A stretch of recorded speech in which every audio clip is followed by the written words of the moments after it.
باجزيت هاو كندا مسيح يسمو غرينو زني ادوناي دلو ቲክቶከሩ አዶናይ ስግጥ ፍምስ ቻሌንጅ ጉዞ ተቋሞ ገጠመው የኢየሱስ ስም ሲነገራቸው የሚያማቸው ሰዎች እበዱ ሲባሉ ሰግጡ ሲባሉ አሜን የሚሉ ትውልዶች አላያቸው። ሰላም ተከታተልተና ከመይ ትኾኑ ለሙን ከምት ልሙድ በሐድሽ ቪዲዮ መጽናከም አለና ናይ ሎም አንተ ጉዳይና ዝኸውን እቲ ናይ ቲክቶክ ንጉስ እና ተባሃለ ዝፍለጥሎ ቲክቶክ ሙሉ ተቆጣጽሮ ዘሎ አዶናይ ብርሃነ ሎሚ ካብቱ سجد فم الزبل ويكع علامة خاصنا عزبل نجار زأجر نجار زنجار زي أطواب بلي اللخو يترفني زول اللو مخنياتن زو صحوة تقاوماتن كعبيت عدي كمرحة هيمانتكم ونعبيت مدياتات زقرولو تقاوماتن نزي حزنا لكم مسنا لنا مالتي دحر زحصرنا وكبلكم مسانا صنحو لايك سبسكرايب مغاري ترسعو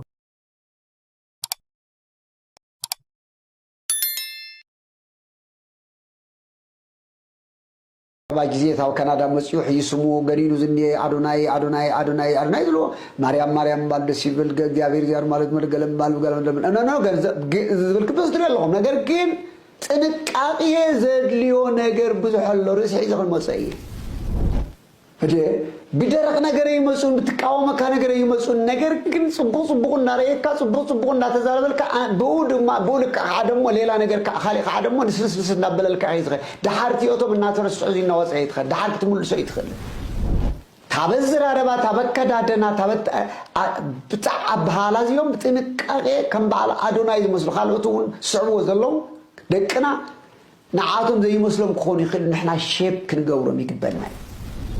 از خلتي معلت اسلس معلت بقالات زلورو زغرمو ነገራት እዮም ብዙሓት ዝዕሽ ነገር አላ ቴዎድሮስ ባልክ መጽይዝ ባል ለሞ ክንደይ ቴዎድሮስ ካነ የቴዎድሮስ ዘይበለን ሰብ የለና አይነች ሕዚ ዓውን ወደይ ቀደመት ሰማሪ ራስ አርሞ ኢትዮጵያ ቀድመ 4 ዓመት ኢትዮጵያ ሓርኽ ገብራ ደል ነረ እብየስ ሓስብ ነረ እንዴት ዝመጽ ቴዎድሮስ ሆነ ወይ ገለገለ look at this be careful በተጠንቀቅ ለዛ ዘመናዊት ንሕና እንጥቀመላ ዘላ ኢትዮጵያ ዲያ ወይስ ነታ መጽሐፍ ቅዱስ ዝፈልጣ ኢትዮጵያ ስለዚህ አብዚ ጅምየ መጽሐፍ ቅዱስ ነው ኢትዮጵያ ታነባር በመጽሐፍ ቅዱስን በታሪክን ትፈልጥ ኢትዮጵያ አይቆነትም ፈላይ ከም ትግራይ እንተሪና ምን ማለት ማለት እዩ ሰግጥ ረጨቅጥ እርገጥ እዚሁ አደገኛ አካሄዱ ናይ እግዚአብሔር ስም ስለጸዋ ኢየሱስ ስለዝበላ ኢየሱስ አውክቱ ላይ ትخل ወይ ደግሞ ማርያም ስለዘርካስ ፈታው ማርያም ናይ ማርያም ፈታው ማርያም እንኳንካ በተግባርካ ካደረ ማዕዛ ማርያም ክትረለቀ ውሽጣ እንበር ኢማጂኔሽን አባይሙሮና ዘቀምጠልና ለው ክልተ ነገራት አለው حالت ዘመን አንታይ ክራይስት ሆነ ሰባት ዘይኮነ ሕልሚ ዘይኮነ ሲግናል ይዞር ብሌት በቀጥይኩም ብሌት እዚህ ክትኮኒ ካይዝሎም በቃ እዚህ ክትኮኒ ካይሩ በዚህ ዘርዮም ዝኒ በቃ ለዚህ ከአኸናይ ኒው ኤጅ ሞመንት መሳሰለ በመጽሐፍ ቅዱስ ሃይማኖቱ ሙስኡ ስለዚህ አበ ወይንሱ ሃይማኖት ስለዚህ አበናየ ሁሉና ኦርቶዶክሳዊ ብዝብል ዝመራህ ጃምላ ዳአምበር ኦርቶዶክሳዊነት ክርስቲያንነት ታይልና እመነኒ አዶናይ ተውን ቴዎድሮስ ክትኮኒ ተውን ግን ጽቡቅ ትግራዋይ ጽቡቅ ኢትዮጵያ ክትኮኒ ትኸለ أنا ببعلها خمت ولد الحلف كاسمي الله قربتي كالوتون لهم كتاسكمي كم زي تولز لهم دكنا يا بحثاو يا مسيوم كم تقول بقى يقولون أي زارو بقى تقولون زين خمسة يتأمر بس كل بقى كل تبلغ تأمر يكبر له دوح أبناء حزبي فيت نقرب زلنا سواد مرحلة هاي ما نتنان ينخل حلافنت فيجرات كوينا غير وص تدمستن سبزري نازلنا سبعة بسخونة بوت هذلنا كنت قريب بنا سغلنا عين نقود نستوعن دقيمة بلكم الله زين زرعة زلوا ملكتات نيت عنا ملكتات يكون كم زيهم زلهم مسخلون تعينا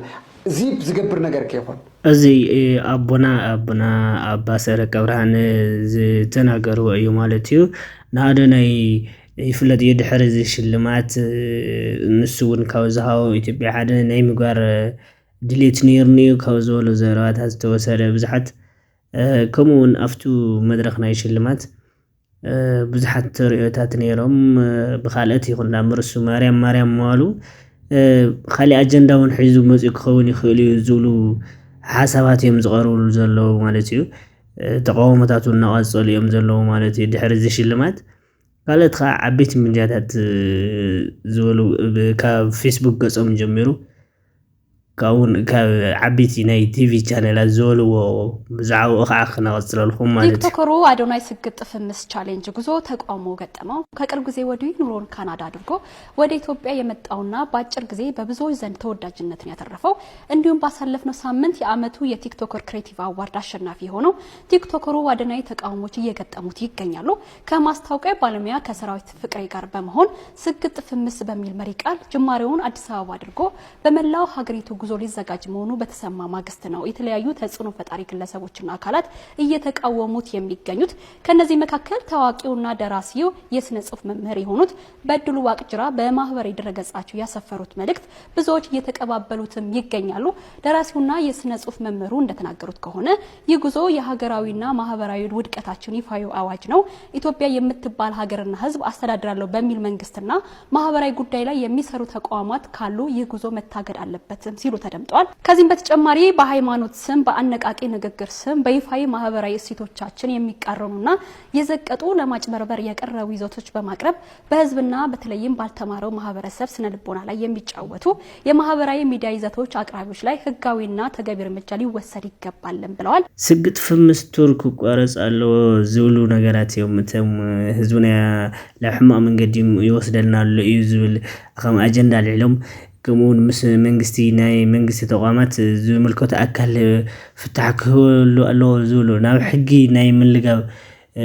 بزيت قصيلوس ناو حقي ناو ما أثرتي ناو تتأيغنت نخ مرحيو كله زعل زلو مالتيو كانت بحيوانات تقامات خدلاونات بناي بروتستانت لو على أو ناي تشرش أو سبكة مأخل كابز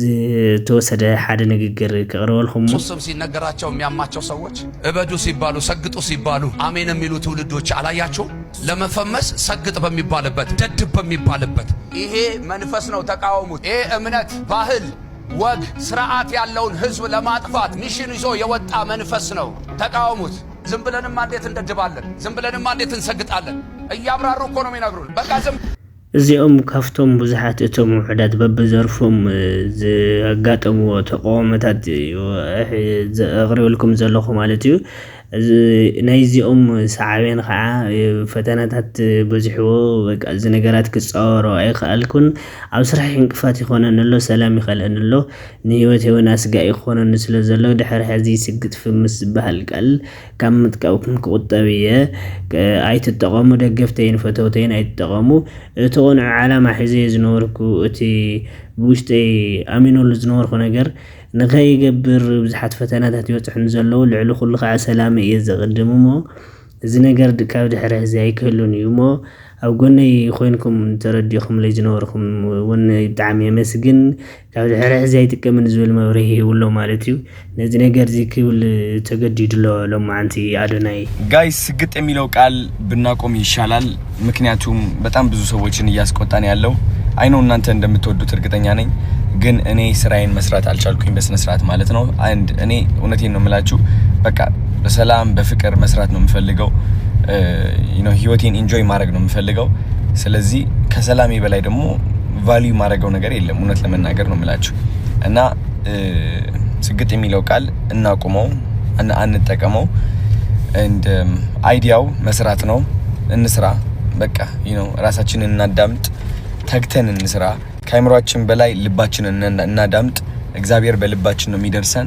እና ለዓላማችን እንቁም አይዲያው እሱ ነው አይዲያውን ብቻ ይዘን እንጠቀምበት ስግጥ የሚለው ቃል ግን መጠቀም እናቁም ወዳችኋለሁ